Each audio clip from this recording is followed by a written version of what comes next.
السلام علیکم. ہمارے چینل بیا اور مالا پر خوش آمدید. اگر آپ ہمارے اس چینل پر پہلی دفعہ آئے ہیں یا آپ نے ابھی تک سبسکرائب نہیں کیا تو بیا اور مالا کو سبسکرائب کرنا اور بیل آئیکن پریس کرنا ہرگز نہ بھولیں. جیا پڑھی لکھی نہیں تھی، صرف دیکھنے کی حد تک کتابوں سے شناسائی تھی. کسی بھی کاغذ کے ٹکڑے کو وہ پہروں تکتی رہتی. وہ اس میں لکھے گئے لفظوں کے معنی جاننے سے قاصر تھی، مگر اس کی سوچ، اس کا کرب اور اذیت، اضطراب، خیالات سب باشعور لوگوں کی طرح تھے. آنکھ کھولی تو خود کو دکھوں میں جھلستا پایا. لوگوں کی نفرت اور دھتکار کا ادراک شعور کی پہلی سیڑھی پہ قدم رکھتے ہی ہو گیا تھا. ہم عمر سہیلیاں دور دور بھاگتی، بہنیں مذاق اڑاتی. ماں سوائے مینا کے، اگر وہ پیدائشی دائیں بازو سے محروم تھی یا پھر چہرہ چیچک زدہ تھا تو اس سب میں جیا کا کیا قصور؟ اسے اسی بات کی سمجھ نہ آتی تھی.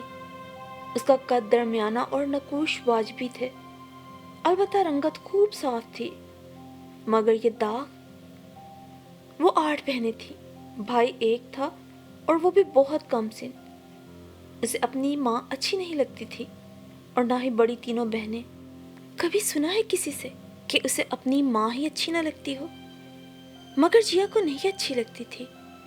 اور ہر جذبے کی، بھلے محبت ہو کہ نفرت، کوئی نہ کوئی بہت بڑی وجہ ضرور ہوتی ہے. یوں دیکھا جائے تو اس کی ماں رانی گوٹ کی بہت خوبصورت خاتون مانی جاتی تھی. ابھی اس عمر میں ہی اتنی خوبصورت تھی تو جوانی میں کیسی رہی ہوگی. بڑی تینوں بہنیں تو ماں سے بھی حسین نکلی تھیں، گویا بیٹھے بٹھائے اس کے باپ کی لاٹری نکل آئی تھی. نفرت تو اسے اپنے باپ سے بھی تھی. اسے تو بس مینا اچھی لگتی تھی جو اس کے ساتھ پیدا ہوئی. مینا نہ تو اماں اور بہنوں کی طرح چودھریوں کے برتن مانجتی، نہ کچی بستی کی لڑکیوں کی طرح پھیرے والے سے جھمکے اور چوڑیاں خریدتی. نہ وہ اس پہ غصہ ہوتی، نہ بلا وجہ مارتی، بس خاموشی سے اپنی بڑی بڑی سبز آنکھوں سے تکتی رہتی. مینا کی رنگت بہت سفید جبکہ بال سرخی مائل سنہرے تھے. وہ اماں کی بے حد لاڈلی تھی، اس لیے کہ وہ نہ سن سکتی تھی اور نہ بول سکتی تھی. جیا ایک پسماندہ گوٹ آوارائیں کی کچی بستی میں رہتی تھی. ان کا گوٹ کسی ایک چودھری یا زمیندار کی جاگیر نہ تھا، بلکہ بہت سے فرونوں میں بٹا ہوا تھا.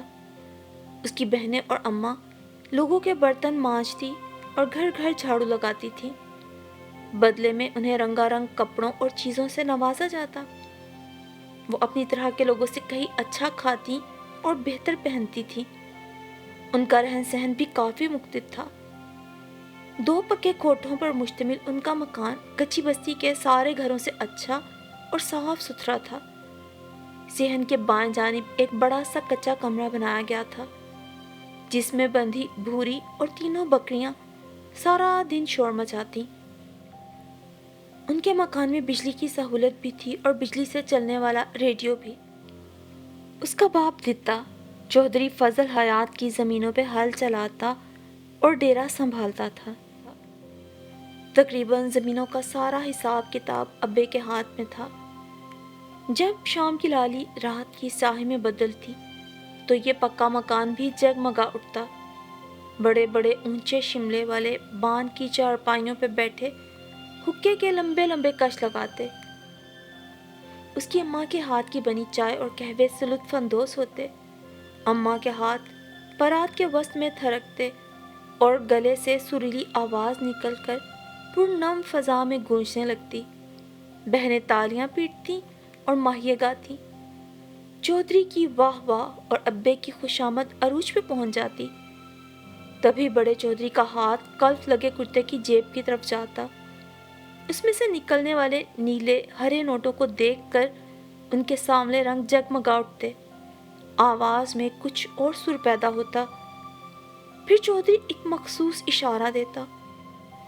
اس اشارے پر اس کے ماں باپ قربان ہو کر اپنی ایک عدد بیٹی کو بھی قربان کر دیتے اور انہی گزرتی راتوں میں پھر وہ رات آ گئی جو یوں تو بالکل معمول کی رات تھی، لیکن اپنے ساتھ انتہائی غیر معمولی سانحہ لیے آئی تھی۔ تارے آب و تاب سے آسمان کے تھال پر چمک رہے تھے۔ رات کی رانی کا سحر سر چڑھ کے بول رہا تھا۔ کبھی کبھی تیز ہوا ہوتی تو شہتوت کے پتوں کا شور سناٹے کو چیرتا، شائیں شائیں کی آواز پیدا کر کے ماحول کو مزید ڈراؤنا بناتا۔ ہوا کے دوش پہ لہراتی رونے کی ہلکی آوازیں کبھی کبھی کانوں کے پردے پر ٹکراتی تو وہ بے اختیار آسمان کی لامحدود وسعتوں میں دیکھنے کی کوشش کرتی۔ آج مخصوص محفل نہیں جمی تھی۔ سب کا خیال تھا شاید یہ محفل اب مان پڑ جائیں یا شاید سر کی تان ٹوٹ جائے۔ کچے صحن میں چارپائیاں ترتیب سے بچھی تھیں۔ خلاف معمول جیا کے مکان پر آج مکمل خاموشی چھائی تھی۔ اس کی ماں اور بڑی بہنیں حویلی میں تھیں۔ وجہ بڑے چودھری کی اچانک موت تھی۔ ایک اور فرعون دنیا سے اٹھ گیا۔ گوٹ کے ہر فرد کا دل یقیناً خوشی سے جھوم رہا تھا، سوائے جیا کے گھر والوں کے۔ اس کی ماں کے بین ابھی تک کانوں میں گونج رہے تھے۔ اس کا باپ دونوں ہاتھوں سے سر پیٹ رہا تھا۔ ابھی تھوڑی دیر پہلے اس مکان پہ ماتم تھا۔ وہ چھوٹے بہن بھائی کو سلا کر باندھ کی کھردری چارپائی پہ چت لیٹ گئی۔ مینا کی چارپائی اس کے ساتھ تھی۔ اس کی سانسوں کا ہلکا شور جیا کو بھلا لگ رہا تھا۔ جب ہی قریبی مسجد میں چودھری کے جنازے کا اعلان ہوا۔ چودھری فضل حیات مرحوم کی نماز جنازہ۔ بابا چراغ الدین بہت احترام سے الفاظ دہرانے لگے۔ گوٹ میں رات بہت جلدی ہو جاتی تھی۔ سارے دن کے تھکے ہارے مرد چارپائیوں پہ لیٹتے ہی خراٹے لینے لگتے۔ آہستہ آہستہ دروازے کھلنے بند ہونے لگے۔ مرد گلا کھنکارتے وضو کرتے قبرستان روانہ ہو گئے۔ جیا کو نیند نہیں آ رہی تھی۔ اس کا چھوٹا سا ذہن بڑی بڑی باتوں کو سوچ کے الجھتا جا رہا تھا۔ نرم سیج پر سونے والے فضل حیات کو مٹی کے بستر پر نیند کیسے آ جائے گی؟ کیا خاک کی چٹائی پہ گدا بچھایا جائے گا؟ یہ وہ باتیں تھیں جن کا جواب اس کے پاس نہ تھا۔ اس نے دل کو تسلی دی کہ وہ ابے سے ضرور پوچھے گی۔ کیا چودھری صاحب کی لحد میں بھی کاکے ماچھی کی طرح اینٹ گارے کا فرش بچھایا گیا ہے یا کفن کی جگہ مخملی پوشاک؟ خیالوں کی رو میں بھٹکتے نہ جانے کب نیند نے اسے اپنی آغوش میں لے لیا۔ صبح ہلکے شور کی آواز پر اس کی آنکھ کھل گئی۔ رسوئی سے زردے اور مرغ والے چاولوں کی دل فریب مہک آ رہی تھی۔ یہ صبح کاذب کا وقت تھا۔ سورج اپنی کرنیں دھرتی پہ بکھیرے جلال میں آ چکا تھا۔ اس کے اٹھتے اور منہ ہاتھ دھوتے ہی دن آب و تاب سے چمکنے لگا۔ رسوئی سے اب ہنسنے کی آوازیں آ رہی تھی۔ ابے کے اونچے بے ڈھنگے کہکے اسے پیڑ کی چھاؤں میں لگے نلکے پہ سنائی دے رہے تھے۔ اس نے جلدی سے پاؤں رگڑ کر سلیپر گھسیٹے۔ وہ جلد از جلد ابے کی خوشی کا راز جاننا چاہتی تھی۔ اسے زردے کی خوشبو نے بھی بے چین کیا ہوا تھا۔ واہ چودھری، جیوندہ لکھدا مریا سوا لگدا۔ اماں کی رسیلی کھنکتی ہنسی نے اس کے لبوں پہ مسکراہٹ بکھیر دی۔ اس کے چھوٹے بہن بھائی کو اور اسے ہمیشہ بڑی حویلی کی خوشی یا مرگ کا انتظار رہتا تھا۔ وہ رسوئی کے لیپ زدہ کچے فرش پہ آلتی پالتی مارے بیٹھ گئی۔ پپو مرغے کی ٹانگ کی ہڈی چچوڑ رہا تھا۔ اماں نے میوے اور باداموں والا خوشبودار زردے کا پیالہ اس کی طرف کھسکایا۔ وہ بڑے شوق سے چن چن کر بادام اور میوے کھانے لگی۔ یہ عیاشی کبھی کبھار نصیب ہوتی تھی۔ وہ یکسر بھلا چکی تھی کہ اسے ابے سے کچھ پوچھنا تھا۔ نکے چودھری کو پیڈا کر لینا، بڑا اتھرا ہے، اوکھا ہی ہاتھ لگے گا۔ چائے کی چسکیوں کے دوران دتے نے سرگوشی کی۔ رانی نے عجیب سی نظروں سے مسکرا کر اسے تسلی دی تھی۔ یہ مسکراہٹ حوصلہ افزا تھی۔ وہ اطمینان سے چائے پینے لگا۔ اس کی نگاہیں اب مینا پر تھیں جو کالے غبار میں نہ جانے کیا کھوج رہی تھی۔ اسے تو یہ بھی پتہ نہیں تھا کہ اس کے سیاہ دل والے ماپے اس کے مستقبل کے بارے میں کیا سوچ رہے ہیں۔ یکا یک خوشبودار زردہ جیا کے حلق میں پھنسنے لگا تھا۔ اور پھر انہی راتوں میں وہ رات آئی جب الٹی پرات پر اماں کی سانولی انگلیاں تھرک رہی تھیں۔ پورے 42 دن بعد ماہیے کی آواز پکے مکان کے در و دیوار نے سنی۔ ابا حقے کے طویل کش لے رہا تھا۔ بان کی کھردری چارپائی پر سفید اور سبز رنگ کا کھیس بچھایا گیا۔ چھوٹا چودھری حد درجے نفیس واقع ہوا تھا۔ اس نے اماں کے ہاتھ کی بنی چائے نہیں پی تھی، بلکہ وہ چائے پیتا ہی نہیں تھا۔ چودھری کی بادامی آنکھیں سرخ ہو رہی تھیں۔ شاید وہ سرور میں تھا۔ کونے میں بیٹھی جیا اندازہ نہ کر سکی۔ اسے یوں ہی کونے میں بیٹھنا رہنا تھا۔ وہ کبھی چودھریوں کے سامنے نہ آئی تھی، نہ ہی اماں اسے سامنے آنے دیتی۔ اماں کے کہنے کے مطابق چودھری جیا کو پسند نہیں کرتے، انہیں جیا کے وجود سے کراہیت آتی تھی۔ کبھی کبھی اس کا بھی دل کرتا وہ رنگین محفل میں سب کے درمیان بیٹھ کر تالیاں پیٹے، ماہیے گائے، پر وہ ایسا نہیں کر سکتی تھی۔ اگر ایسا ہو جاتا تو چودھری محفل چھوڑ کے چلا جاتا۔ یہ اماں کو گوارا نہ تھا۔ وہ انہیں خوش گپیاں کرتے اندھیرے کونے میں بیٹھے بس دیکھ سکتی تھی۔ تبھی چودھری کا ہاتھ سفید کلف لگے کرتے کی طرف گیا، پھر اس میں سے نیلے ہرے نوٹ نکلے۔ اماں کی انگلیاں پرات پہ تیزی سے تھرکنے لگیں۔ رسیلی آواز پائل کے گھنگرو کی طرح کھنکنے لگی۔ چودھری نے مخصوص اشارہ کیا۔ ابے نے جان کے انجان بننا چاہا۔ وہ حقے کے لمبے لمبے کش لینے لگا۔ اماں نے چودھری کے اشارے پر سر تسلیم خم کیا۔ چودھری کی نظریں مینا کے چمکتے چہرے پہ تھیں، جبکہ اماں کی نگاہیں چودھری کے گلے میں لٹکتی موٹی سی سونے کی چین پر تھیں۔ اور پھر وہ دن بھی آیا جو ایک عام دن نہیں تھا، انتہائی غیر معمولی دن تھا، کبھی نہ بھولے جانے والا دن۔ دتے کے گھر میں آج بہت سناٹا تھا، موت جیسا سناٹا۔ یہ سناٹا پچھلے 3 روز سے جیا کو پل پر مار رہا تھا۔ وہ اذیت سے روتی چلاتی اور پھر خود ہی چپ ہو جاتی۔ اس کی ماں دوپٹے سے سر لپیٹے اوندھے منہ لیٹی تھی۔ شبنم ریشم کام پہ چلی گئی۔ چھوٹے بہن بھائی کھیتوں میں نکل گئے۔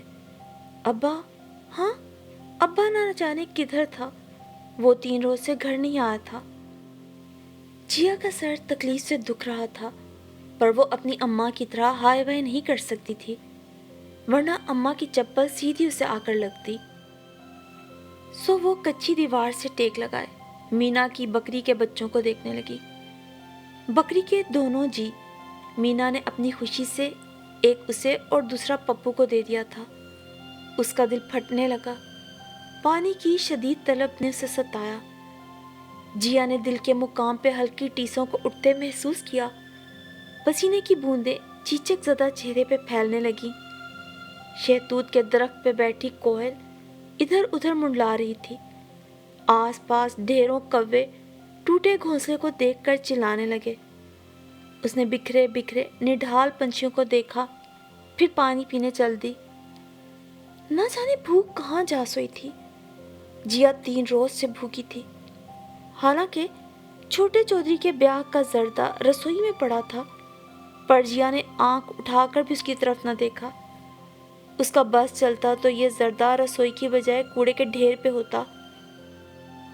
مینا کا قاتل وہی تو تھا، لیکن کیسا قاتل تھا، جس کے ہاتھ پہ خون کا کوئی نشان بھی نہ تھا۔ معصوم سی، کم سن سی، الڑ سی مینا سونے کی چین کی بھینٹ چڑھا دی گئی تھی، اور کہیں کوئی شور شرابہ بھی نہیں ہوا تھا۔ خاموشی سے دفنا دیا گیا تھا اسے۔ اس کے دل میں اس وقت کوئی احساس نہ تھا سوائے نفرت کے۔ وہ اپنے دل میں اس گھر کے ہر فرد کے لیے نفرت محسوس کر رہی تھی۔ اسے پپو سے بھی نفرت تھی، جو مینا کا بے حد لاڈلا تھا اور جسے مینا کے مرنے کا کوئی دکھ نہ تھا۔ شہر خاموشاں کے آخری کونے میں مٹی کی تازہ خوشبو والی قبر میں سوئی مینا کو اس اکلوتے بھائی سے کیسی محبت تھی، یہ اس کے چلتے ہاتھ بتاتے۔ وہ اسے نہلاتی دھلاتی، کپڑے پہناتی، سرما لگاتی۔ وہ بابو بنا کچی بستی میں گھومتا پھرتا۔ پھر آنکھوں سے سیلاب رواں ہو گئے، پھر اس نے دل میں مضبوط فیصلہ کیا کہ اب وہ اپنی مینا پر کبھی بھی نہیں روئے گی۔ لیکن رات کے انتہائی پہر ضبط کے سارے ٹانکے ادھر جاتے، بے آواز سسکیاں اور آنسو تکیا بھگونے لگے۔ دل دہائیاں دیتا کہ کاش مینا تو لولی لنگڑی ہوتی، بدصورت ہوتی، تو جیا کی طرح ہوتی، سب لوگ تجھ سے نفرت کرتے، تو محفلوں کی بجائے جیا کی طرح کونوں خدروں میں بیٹھی رہتی، کوئی بھی تیری طرف گندی آنکھ سے نہ دیکھتا۔ کاش، اے کاش۔ یوں تو گوٹھ میں کئی گھر تھے، مگر جو محفلیں ان کے یہاں لگائی جاتی تھی وہ ہر گھر میں نہیں لگتی تھی، اور محفلیں بھی تو بہت قیمتی تھیں، کیا کیا کچھ نواز دیتی تھیں۔ کسی ایک آدھ بیٹی کی بلی چڑھانا ایسے میں ہرگز نقصان کا سودا نہ تھا۔ جیا کو لگا تھا مینا کی یوں خاموش قربانی کے بعد شاید دتے کو عقل آ گئی ہو، اور اب کبھی چودھریوں کی محفل یوں رات گئے ان کے گھر نہ لگے۔ لیکن یہ بھی اس کی خام خیالی تھی، کیونکہ لالچ خود غرضی کی کوئی انتہا نہیں ہوتی۔ اسی لیے اس کے ماں باپ نے مینا کی موت کے بعد بھی ان محفلوں کو سجانا ختم نہ کیا تھا۔ ہاں، کچھ دن کے لیے بریک لگ گیا تھا۔ اس دوران چھوٹے چودھری کی شادی ہو گئی تھی، اور جیا کو ایک مہم سی امید تھی کہ چھوٹی چودھرائن بڑی چودھرائن والی غلطیاں نہیں کرے گی، اپنے شوہر کو اپنے پلو سے باندھ کے رکھے گی۔ لیکن جیا کی بہت سی غلط فہمیوں کی طرح یہ بھی ایک غلط فہمی ہی ثابت ہوئی تھی۔ چھوٹے چودھری نے تو ذرا بھی لحاظ نہ کیا، نہ اپنی بیوی کے ہاتھوں کی مہندی اترنے کا انتظار کیا، اور نہ ہی مینا کی قبر کی مٹی سوکھنے کا۔ پھر سے وہی کھیل تماشا شروع ہو گیا، جس سے جیا کو نفرت تھی، شدید نفرت۔ رات بہت دنوں بعد پھر جوبن تھا، نم ہوائیں درختوں کے پتوں سے ٹکرا کر جھومنے لگتی، کچے صحن میں خوب رونق لگی تھی، حقے کی مخصوص آواز اسے یہاں پر سنائی دیتی۔ بارات آج اماں کی بجائے ریشم کے ہاتھ میں تھی، ماہیے کے بول گنگنائے جا رہے تھے۔ اس سحر انگیز رات میں پھر کوئی رئیس زادہ جلوہ افروز تھا۔ رسوئی کے ساتھ بنی کچی دیوار والا کونا خالی تھا۔ اس کونے کی مکین چپکے سے پکے کوٹھے میں آ گئی۔ کوٹھا گھٹن سے بھرا اور حبس زدہ تھا، پر وہ یہاں سکون محسوس کر رہی تھی۔ اسے لگا وہ جنت کے خطے میں بیٹھی ہے۔ جیا نے اپنا اکلوتا ہاتھ دعا کے لیے اٹھا دیا۔ وہ اس معصوم روح کے لیے دعا کرنا چاہتی تھی جسے اپنوں نے گناہ کی بھٹی میں جھونک دیا تھا۔ گو کہ اس کے دل کو یقین تھا کہ مینا اس جگہ سے اس جگہ بہت بہتر ہے۔ آنسو ایک بار پھر پلکوں کی باڑ توڑے داغدار چہرہ بھگونے لگے۔ رات آہستہ آہستہ بیتنے لگی۔ صبح پھر شہتوت کے درخت پر بیٹھے سنگ دل کوے نے کوئل کے گھونسلے میں سے انڈوں کو پی لیا۔ بہت سی کوئل روتی چلاتی مکان کے آس پاس چکرانے لگی، لیکن ان گھونسلوں میں پڑے ایک انڈے کو اپنی بدصورتی آج اپنے لیے خدا کی سب سے بڑی نعمت لگی تھی۔ جیا خوش تھی کہ وہ بدصورت ہے، چیچک زدہ ہے، اور وہ محفوظ بھی ہے۔ بعض اوقات ہم جس چیز سے نفرت محسوس کرتے ہیں اس میں ہماری بھلائی بھی ہوتی ہے۔ آج تک وہ جو گھر کے اس کونے میں دبکی بیٹھی رہتی تھی، اب اسے اپنی ذات پر اعتماد مل گیا تھا کہ کم از کم رات کے اس پہر جب چودھری نشے میں دھت ہوتے ہیں تو ان کا اشارہ اس کی کسی بھی بہن کی طرف ہو سکتا ہے، نہیں ہو سکتا تو اس کی طرف نہیں، کیونکہ وہ چیچک زدہ اور بدصورت تھی۔ اس سے چودھریوں کو، بڑے لوگوں کو کراہیت اور نفرت محسوس ہوتی تھی، جیسی کراہیت اور نفرت جیا کو اپنے گھر کے ہر فرد سے محسوس ہوتی تھی۔ اور وہ ان حسین چہروں کو دیکھتے ہوئے سوچتی، کیا ہی اچھا ہوتا اگر جو اللہ رب العزت انسان کے اندر کی برائی اس کے چہرے پہ نمایاں کر دیتا، تو شاید یہ پوری دنیا ہی انتہائی مکروہ، غلیظ اور قابل نفرت ہوتی۔